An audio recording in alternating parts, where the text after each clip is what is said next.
what is FPV drone racing? It's the newest sport. You can even watch professional drone racing on ESPN.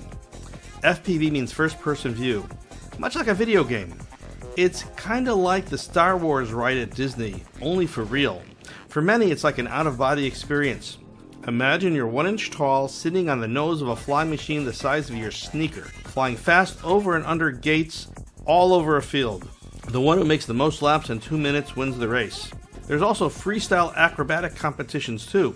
It's also a social lifestyle for some. There are FPV drone clubs and meetups most everywhere. So why do it? It's the next step up from flying video drones like the DJI Phantom. These GPS drones practically fly themselves. It's not much of a challenge. When I saw a group of FPV flyers for the first time, I was hooked. The geek in me had to do it. The drone technology is evolving incredibly fast. There's always something new to learn and fly. Seeing my drone piloting skills improve every time I fly, it's amazing. And it's still an exciting and awesome experience every time I fly.